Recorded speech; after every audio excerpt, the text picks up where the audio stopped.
Hello, my name is Petersen, and this presentation is my art history final project. Savannah, Georgia is a unique town full of old world colonial charm and historic beauty.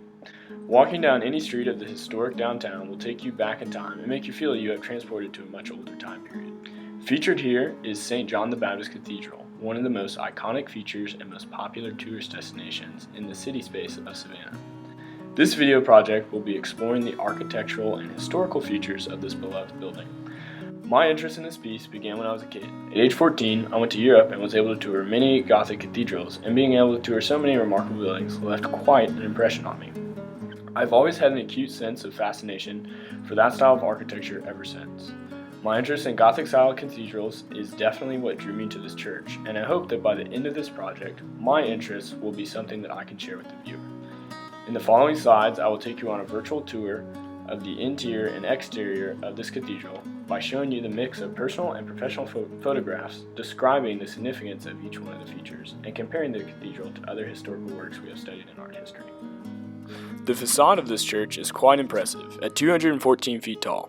From the street, you have to crane your neck to see the top. The structure that you see here is not the original building that was constructed in 1800. According to the cathedral's website, the original structure was made of wood, and by the mid-1800s, the building was remodeled with brick. The growing congregation set out to construct a more impressive structure, and by 1873, the new French Gothic style renovation was underway. Unfortunately, in 1898, the church, along with a large portion of the city, burned to the ground. But according to the City of Savannah's website, new construction was started promptly after the fire by architect Francis Baldwin, and was completed by Christmas Eve of the following year. The structure today largely resembles that project, with the exceptions to a few renovations done in 1999 for the 100th anniversary of the building. If we compare the Cathedral of St. John the Baptist to cathedrals we have studied in this class, we will see a lot of similarities. For example, here is Chartres Cathedral located in Chartres, France. According to our textbook, this cathedral was constructed during the prime of the French Gothic style and is well known as an extremely iconic masterpiece of the Gothic era.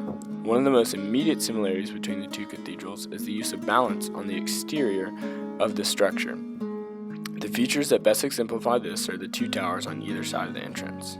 Symmetry is something that is emphasized in the Gothic style, and although the two towers are different styles at Chartres Cathedral, we can see the emphasis for symmetry was kept at St. John's Cathedral in Savannah.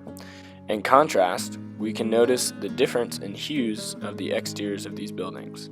At Chartres Cathedral, there is a monochromatic and naturalistic color palette, while St. John the Baptist has hints of blue and browns contrasting against the whitewashed stucco exterior. Part of the difference in colors is due to the different mediums employed. At Chartres, like many other cathedrals, the medium was stone, while at St. John the Baptist, the building was made of brick covered with stucco, a contemporary and local take on the Gothic style. Another shared external feature for both cathedrals is the iconic rose window. At St. John the Baptist Cathedral, the window is dedicated to St. Cecilia, the patron saint of music, which is fitting since it is located behind the pipe organ. The cathedral's website states that the window is 20 feet in diameter and has 10 different panels. Unlike Chartres Cathedral, the rose window at St. John the Baptist has a less visible location from the interior, thus letting in less light into the interior space. As you can see in this picture, the rose window as viewed from the interior is somewhat hidden by the large pipe organ in the choir loft, but it still illuminates the interior space of the building. Now let's take our tour into the interior of the cathedral.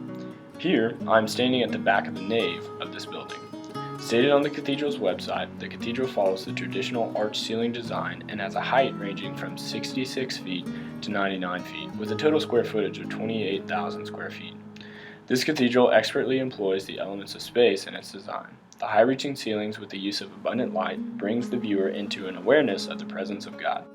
If we compare the floor plans of St. John the Baptist Cathedral to the floor plan of Reims Cathedral in France, we see many similarities. First, the entrance leads us directly into the nave. Both cathedrals have one central aisle flanked by two similar aisles going down the sides of the building. Another shared feature is the transept, an area near the altar where the floor expands laterally. Lastly, the apses behind the building's altars are another significant feature shared. For me, it is interesting to compare the blueprints of the Gothic's works since each building is so unique, but at the same time they all share so many similarities. As we see here, even though these cathedrals have the same skeletal floor plan, the interiors are completely different. Let's take a closer look at the apse at St. John the Baptist Cathedral. Here we can note that there's an emphasis on the Gothic style used the transcendent quality of light to bring the worshiper into a state of awe. We also see the use of rib vaulting, which was a staple of the French Gothic style. Our textbook tells us that this innovation came to France in the early to mid-1200s and was originally used for greater support and to allow more light into the structures. At St. John the Baptist, it is unlikely that the structural support was needed, but it was more of a statement of stylistic accuracy and artistic homage to the Gothic era. This image comes from the reliquary chapel of Saint Chapelle, located in Paris, France. Take note of the extremely dramatic rib-vaulted ceilings. The architect, Thomas de Cremont, really contrasted the color of the arches against that of the ceiling and stained glass windows. Although the arches at St. John the Baptist are not nearly as ornate, we see a similarity of contrasting colors. At St. John the Baptist, you can note the stone hue arches complement the blue of the ceiling and walls. Another feature worth noting within the interior of St. John the Baptist Cathedral is the use of Corinthian columns. Here we see the columns used alongside the aisles of the cathedral. According to our textbook, the use of Corinthian columns actually predates the French Gothic period and originated in Greece around the 5th century. The use of Corinthian columns has been seen throughout many periods of history, and the French Gothic architectural period is no exception. This feature allows light to flow freely into interior space while creating a separate space for the aisle and providing structural support. According to the cathedral's website, these columns were made from iron but were painted to resemble that of marble.